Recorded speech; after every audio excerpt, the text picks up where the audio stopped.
Halo guys, jadi kali ini aku mau review produk beras Amandia organik yang diproduksi oleh Eka Farm. Nah, jadi beras ini katanya cocok buat penderita diabetes karena memiliki indeks glikemik yang lebih rendah.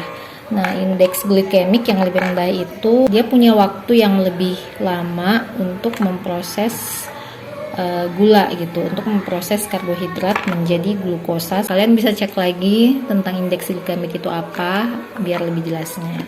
Nah, di sini ada keterangan kenapa harus beras organik Eka Farm. Yang intinya beras organik Eka Farm itu telah melewati serangkaian uji dan sertifikasi melalui lembaga yang kompeten menjamin keamanan dan mutu beras yang dihasilkan. Nah, selain beras Amandia ini ada juga beras-beras lain, ada 10 beras ya di sini. Ada 10 jenis beras yang diproduksi oleh Eka Farm. Tapi karena ini mamaku yang diabetes, karena mamaku itu sukanya beras putih, jadi kita cari beras putih yang cocok buat diabetes dan ketemulah beras Eka Farm ini ya, beras Amandia ini. Nah, di sini ada juga tentang cara memasaknya. Di sini ada keterangannya nih, khusus beras merah, hitam, coklat, dan lurik ditambah 1 cup air. Jadi untuk beras putih ini sendiri cara memasaknya sama aja seperti beras-beras pada umumnya, beras putih pada umumnya. Nah, di sini ada highlight ya, jadi ada hal penting yang mesti diperhatikan. Setelah dibuka, segeralah konsumsi sebab beras organik lebih disukai kutu atau serangga. Nah, ini aku bisa bilang ini bener banget. Karena jadi di sini ya, aku simpan berasnya tuh di sini.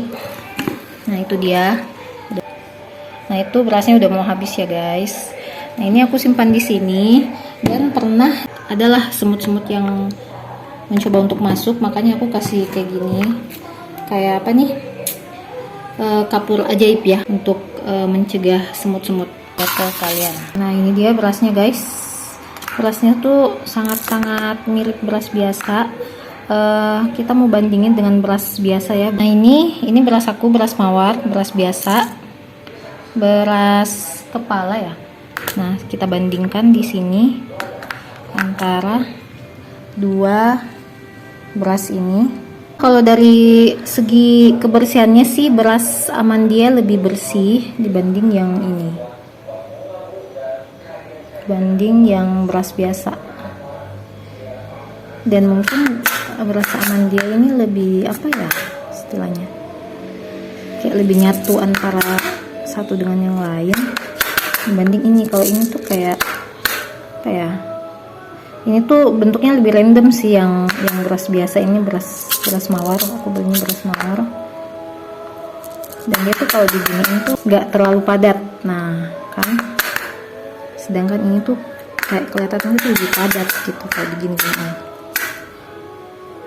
Oke guys, jadi ada sedikit sekali perbedaan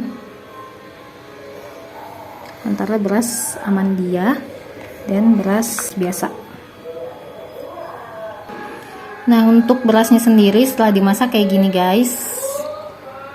Nah, ini aku banyakin sedikit airnya dari yang biasa, mirip dengan beras putih biasa. Nah, ini dia, ini aku sengaja airnya lebih banyak, jadi putih, bersih, dan teksturnya juga enak, rasanya juga enak, nggak ada bau yang aneh-aneh sama sekali, bener-bener mirip sama beras biasa. Nah, di sini tuh ada keterangan lagi guys, tutup kembali zipper setelah kemasan dibuka agar terjaga kualitasnya. Kemudian yang ketiga itu, jika tidak dikonsumsi dalam jangka waktu yang lama, simpanlah di dalam kulkas. Jadi sifatnya beras organik seperti itu ya guys. Dia tuh cenderung lebih mudah lebih mudah rusak kali ya, seperti itu. Makanya penyimpanannya itu harus diperhatikan gitu. 1 kilo kayak gini aku buka dulu, kemudian kalau sudah habis baru buka yang baru lagi. Nah, kemudian soal efektivitasnya, benar-benar efektif nggak sih membantu penderita diabetes untuk mengatasi persoalan diabetesnya? Aku sendiri sih nggak bisa bilang iya atau tidak, karena mama aku tuh konsumsi obat dan juga suntik insulin ya guys. Jadi aku juga nggak bisa terlalu memastikan Yang jelasnya yang aku search di internet sih memang ada penelitian yang menyebutkan bahwa beras organik itu memiliki indeks glikemik yang lebih rendah dibanding beras biasa.